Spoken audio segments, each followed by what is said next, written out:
be seated.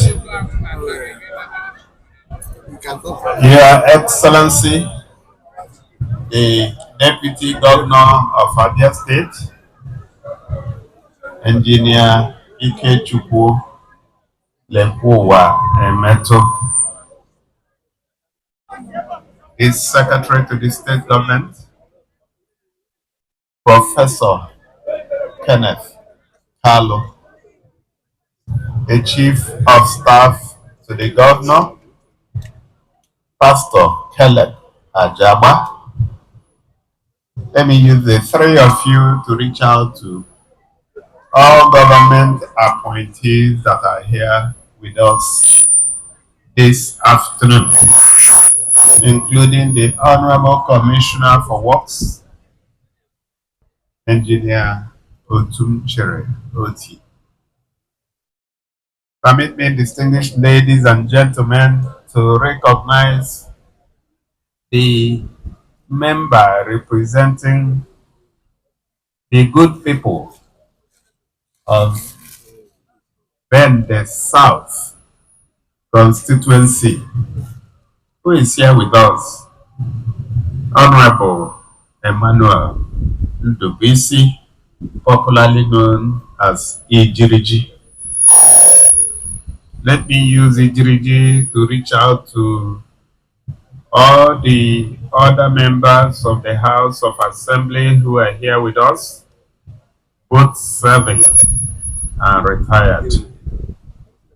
I want to recognize the two mayors that are here with us. The mayor of Bende local government, Engineer Owabonkonye Basse, and of course the mayor of IKWUANO local government, Dr. Tony Mwopani. And I would like to use the two of you to reach out to your brother mayors, both serving and retired, councillors that are here, and of course deputy mayors. And I've seen the deputy mayor of Bende here. You are all welcome. Distinguished ladies and gentlemen, let me turn to the traditional institution. And we are lucky to have in our midst the third deputy chairman of the Abia State Council of Traditional Rulers. His Royal Majesty is Dr. Owakwe Okebu. I would like to recognize him specially and use him to reach out to other traditional rulers who are here. Special recognition to my friend, Eze Patrick Ude. Good to see you after a long time. And of course, the host traditional ruler, Eze O.C. Roman too. His Royal Majesty is a very modest man. When he spoke about me, he said I was his friend. I know I'm not his friend, I'm his son. And we go back several decades ago. Sometimes when you have people like this as traditional rulers, you'll be wondering, because what he has been to this country, how he set up with his team the National Communications Commission, and how he ran that organization so creditably well. So when the community called on him to come and lead, I thought he would say no. But it's in his humility, he accepted. So it's a great privilege to have people like this as traditional rulers in this state, and I'm very proud of him. Thank you very much, sir.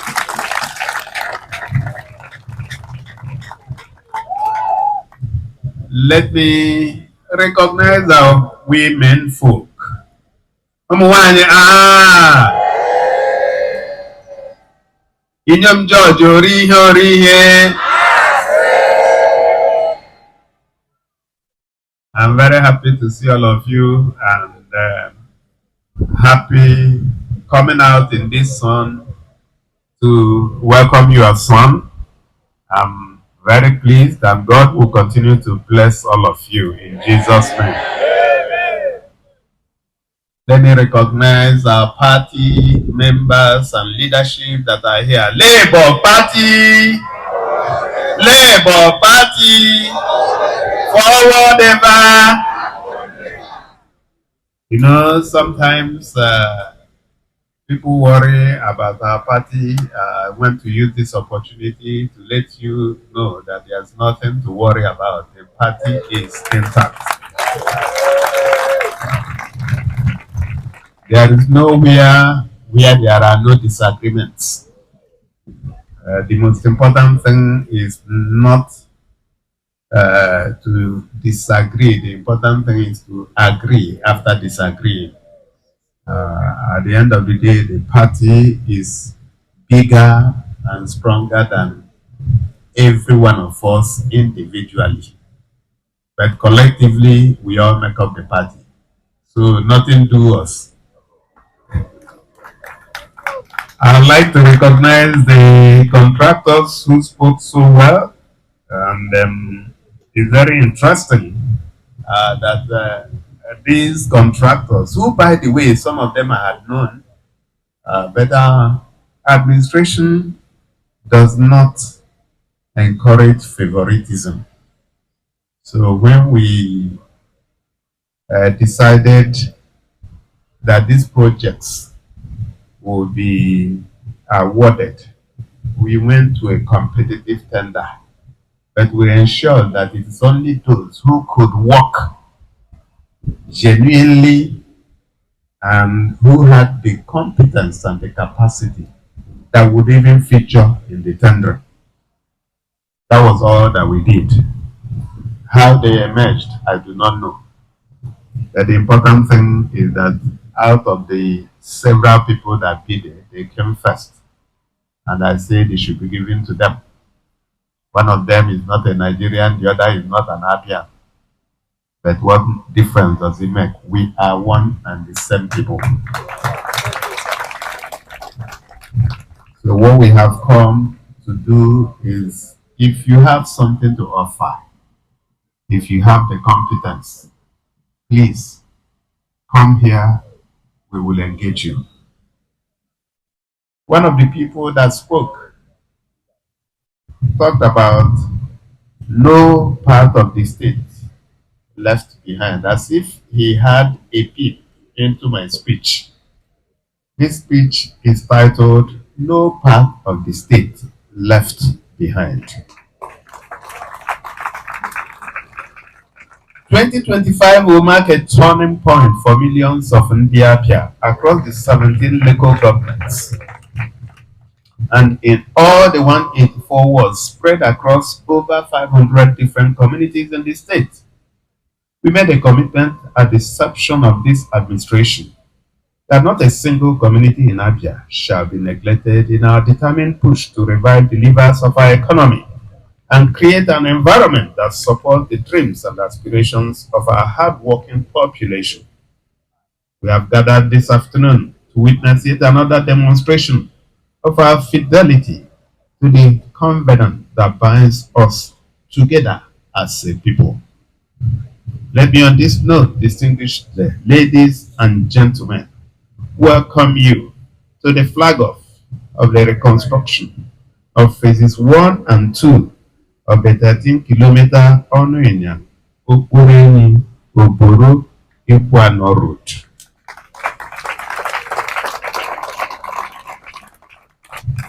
This road traverses the central and the northern senatorial districts of the state and connects tens of thousands of farmers to the urban markets within and outside the state.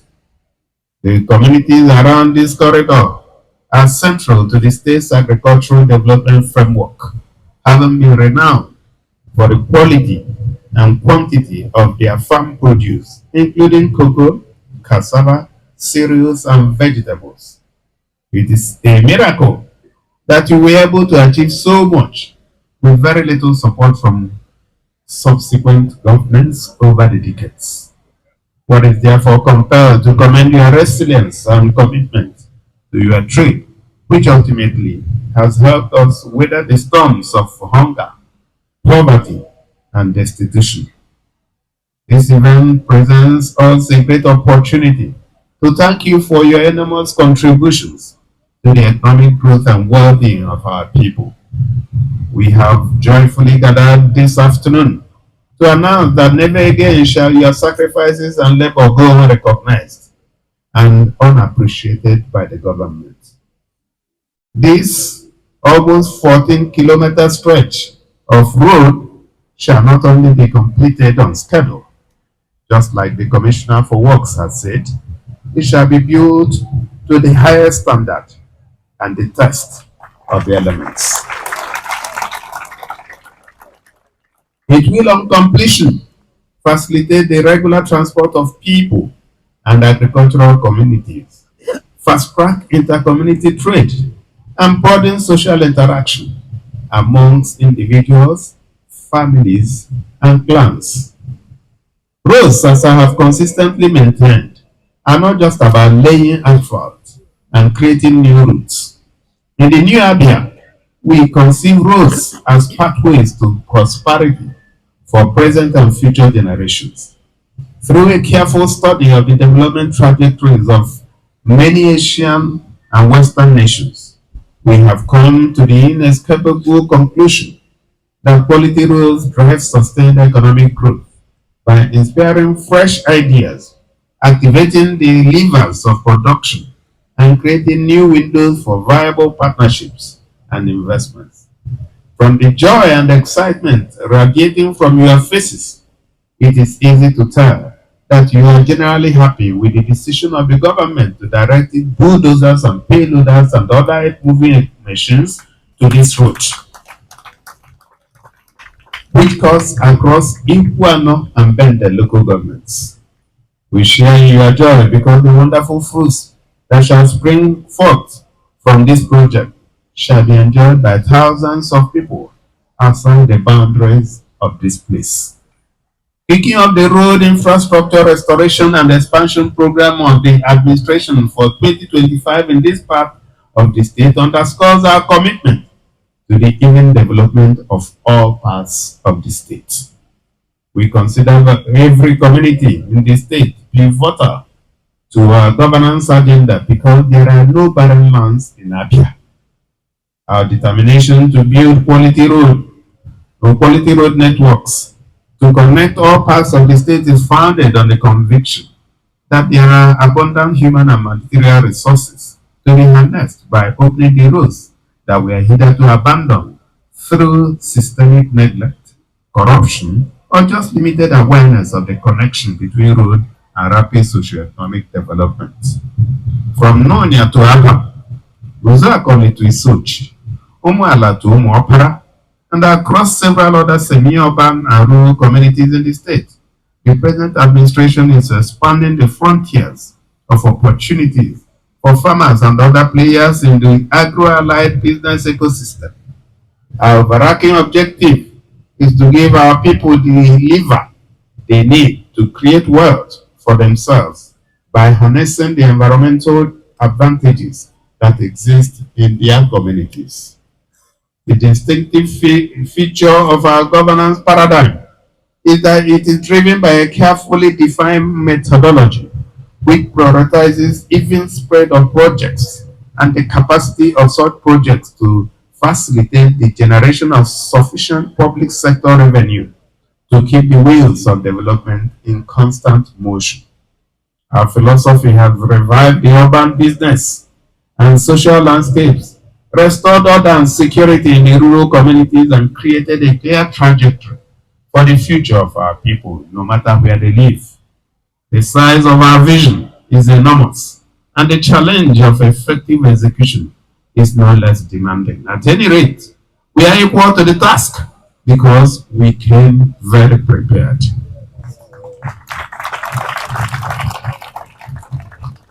The state government will not only work closely with the local government mayors to drive our shared development programs, but will also collaborate with the traditional rulers and presidents of town unions, leaders of women and youth groups, and other body of stakeholders as we build a massive development coalition with a mandate to streamline every project to reflect the needs and expectations of the local communities. Whether it is road construction, agricultural development initiatives, or social services programs in the education and health sectors, the approach will always be the same.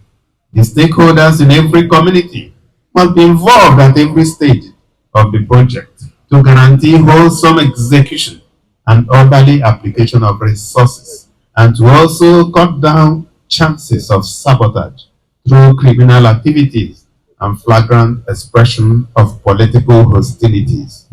It has become a firm policy of the state government that in the execution of every development project, considerations must be given to the local communities when it comes to hiring of some categories of the labor force and purchase of inputs that can be found within the communities at competitive rates. The government is determined to use these projects to economically empower individuals, households, and businesses that operate in the state. I have since directed the Office of the Special Advisor to the Governor on Monitoring and Evaluation to closely monitor how this directive is being implemented across all projects sponsored by the state government and its partners. Let me conclude by thanking the Honorable Commissioner for Works, Engineer Don Otunchereoti, and his team for professionally directing our governance agenda as it relates to road infrastructure restoration and expansion. I expect them to sustain the momentum in the new year and ensure that this particular project is successfully delivered on schedule and in line with design specifics. There should be no room for compromise, laxity, or breaches. Development, as I often say, is an active partnership between the government and the people, wherein the government mobilizes resources from the community to create prosperity through strategic investments in public infrastructure and social services. By virtue of the social contract it entered into with the people, the government periodically collects taxes, which represent, in an ideal sense, its share of the prosperity it has helped to create. It therefore follows that while we continue to do our part as a government by initiating projects that improve the welfare of our people across communities, we expect that you would also do your part as patriotic citizens by paying your taxes and other statutory fees regularly and promptly, because revenue is the oil that keeps the engine of development lubricated and in steady motion. Before I rest my case, I'd like to respond to some of the requests that have been made, particularly by His Royal Majesty Eze Osi Roman II, and by this directive asking the Commissioner for Works to scope the 3 kilometers and the 1 kilometer spots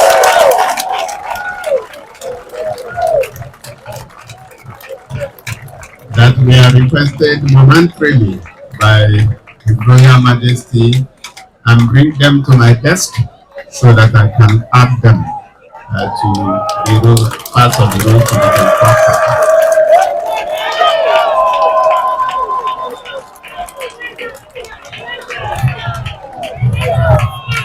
I want to also thank the community for the very generous gifts that I saw moments ago. And I want to thank you and pray that God will replenish your sources a millionfold.